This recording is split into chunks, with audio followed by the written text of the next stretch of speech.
भारत की राजनीति में नई राजनीति और तथाकथित रूप से शुचिता के स्वयंभू अलंबरदार पार्टी का रंग अब एक के बाद एक तथ्यों के सामने आने के बाद उतरता चला जा रहा है। दारू के एक बोतल के बदले में दूसरी बोतल देने से लेके घर की साज सज्जा तक, और अब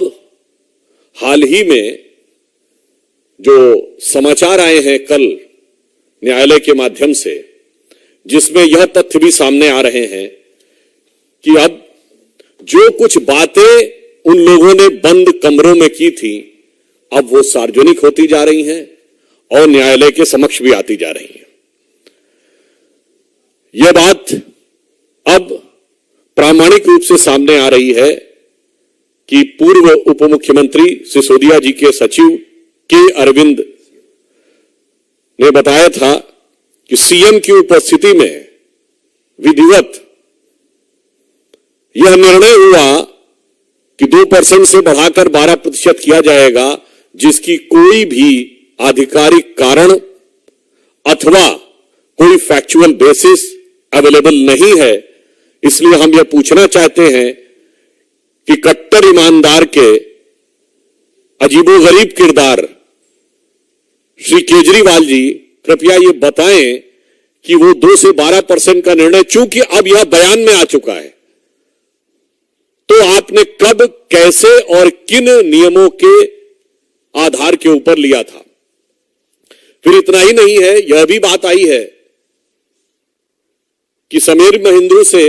केजरीवाल जी की बात हुई, बात कराई गई और उनसे एक प्रकार से संकेत आया कि जो ये कह रहे हैं वो करना है। तो अब अगला प्रश्न दिल्ली की जनता यह पूछना चाहती है कि मान्यवर, ये बात किस आधार पे हुई और किस लिए आपने कहा किसी बाहरी व्यक्ति के लिए कि ये जो कह रहे हैं वो करना है। तीसरा बिंदु अभी आया कि दिनेश अरोड़ा के नाम से जो जानकारियां मीडिया में आई हैं कि आम आदमी पार्टी के एक सांसद जिन्होंने की वो मीटिंग आहूत की, उन्होंने कहा कि अगर सारे रेस्टोरेंट ओनर्स को बुला लिया जाए तो कुछ धन की आवश्यकता है, और ऐसा बयान आया है कि सारे ओनर्स को बुलाया गया और एक निश्चित धनराशि इकट्ठा की गई और उसके एवज में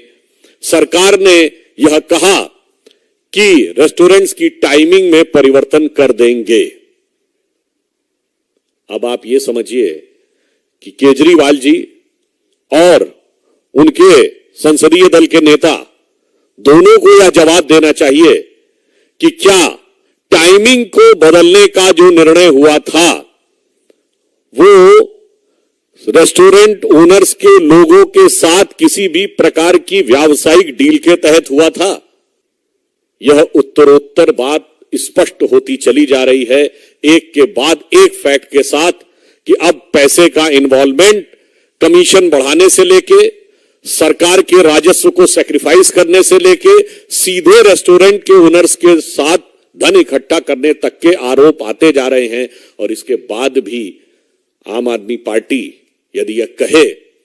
कि वो सबसे बड़े ईमानदार हैं और वो सच बोल रहे हैं, तो मुझे लगता है कि उनके ऊपर तो यही पंक्ति चरितार्थ होती है कि वो झूठ की पैरवी तो करता चला गया, वो झूठ की पैरवी तो करता चला गया, लेकिन बस उसका चेहरा उतरता चला गया। धन्यवाद। देखिए, जो तथ्य सामने आ रहे हैं उस पर आम आदमी पार्टी जवाब देने की स्थिति में नहीं है। इवन आपने ये भी देखा कि शायद अब तो टीवी पर भी उन्होंने कुछ मुद्दों के ऊपर जाने से पीछे हट गए हैं। तो मुझे लगता है कि इस समय इस प्रकार के निरर्थक अनर्गल आरोप जिसको कि वो लगाने में ये वो आदतन लगाते हैं, फितरतन लगाते हैं, शरारतन लगाते हैं, इसके अलावा उनके पास अब कोई विकल्प नहीं बचा है। और वैसे भी कोई नई बात नहीं, आम आदमी पार्टी अनेक बार अनेक प्रमुख लोगों पे आरोप भी लगा चुकी है और माफी भी मांग चुकी है। तो मुझे नहीं लगता है कि जो उन्होंने कहा एंटरटेनमेंट की बात, आम आदमी पार्टी के किरदार को अब कोई गंभीरता से नहीं लेता है, बल्कि उनके अगर पूरे पिछले कुछ वर्षों के इतिहास को देखें तो उसमें अचंभित करने वाला एंटरटेनमेंट नजर आएगा।